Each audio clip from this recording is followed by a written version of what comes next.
In the aftermath of World War II, the world was divided between two superpowers, the United States and the Soviet Union. This division led to a Cold War that would last for over 4 decades.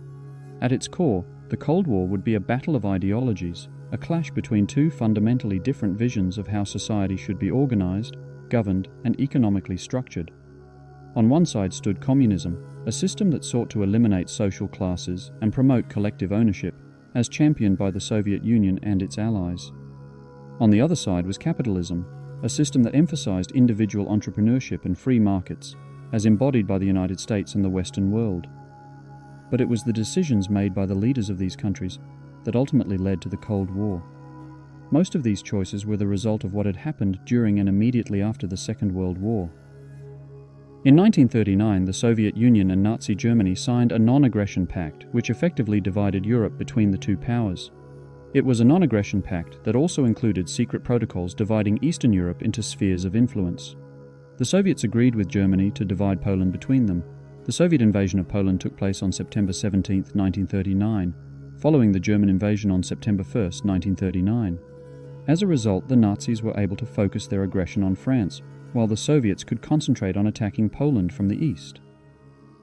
Western observers considered Stalin and Hitler to be similar because of their totalitarian regimes and aggressive expansionism.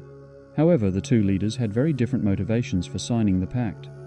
Stalin was primarily interested in gaining time to build up his military strength, while Hitler wanted to avoid a two-front war. In June 1941, Nazi Germany launched Operation Barbarossa, a massive invasion of the Soviet Union. The Germans were able to make rapid advances, capturing vast areas of territory and inflicting heavy casualties on the Soviet forces. However, the Red Army eventually began to fight back, and by 1943 they had pushed the Germans back to their original lines. The turning point in the war against Germany was the Battle of Stalingrad, which took place in 1942-43. The Germans were decisively defeated by the Soviets, suffering over 1 million casualties and losing almost their entire 6th Army. This battle marked the beginning of the Soviet Union's eventual victory over Nazi Germany. The US and the USSR had different experiences of the Second World War. America ended the conflict as one of the most powerful countries in the world, with the largest navy and air force on Earth. While 400,000 Americans had died in the global conflict, it paled in comparison to the 20 million Soviets who had died fighting against Germany. While the US had very little damage at home, the USSR had thousands of villages decimated and up to 25 million people displaced or homeless. Understandably, Stalin was angry that his country had suffered the most out of all the Allies and wanted some kind of reward for it. At wartime conferences in Yalta and Potsdam, the leaders of these nations attempted to construct a peaceful post-war world, but this was thwarted by competing interests, mistrust, and broken promises.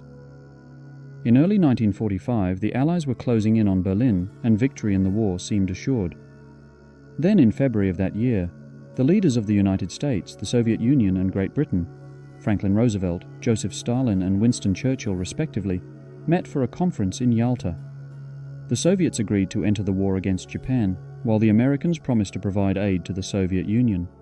Ultimately, they turned their attention to their plans for post-war Europe, including the division of Germany into zones of occupation.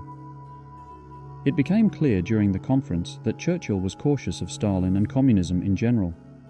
Winston Churchill viewed the wartime alliance with Stalin as a necessary evil to achieve the common goal of defeating Nazi Germany.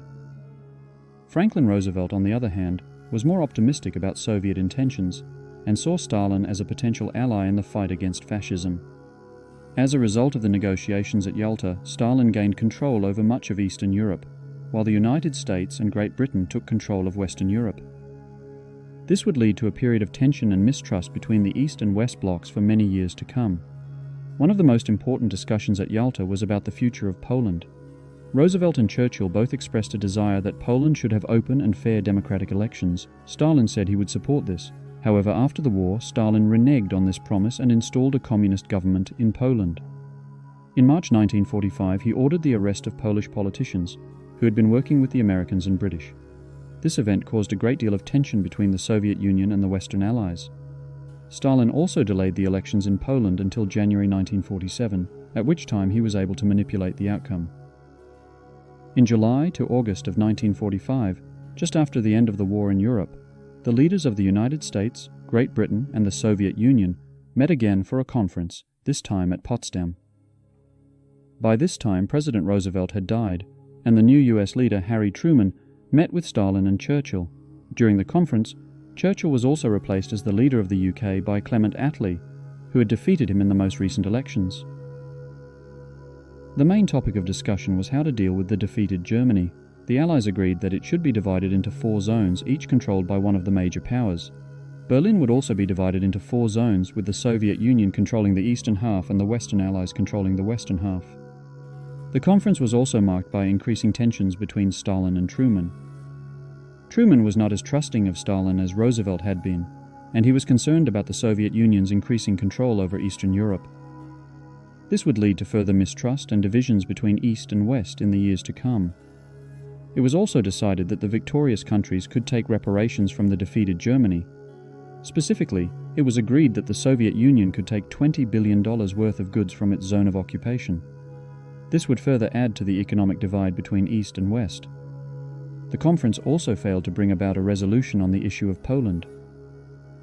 The Western Allies' desire for free and open elections in Poland was in conflict with Stalin's intention to establish a pro-Soviet government there.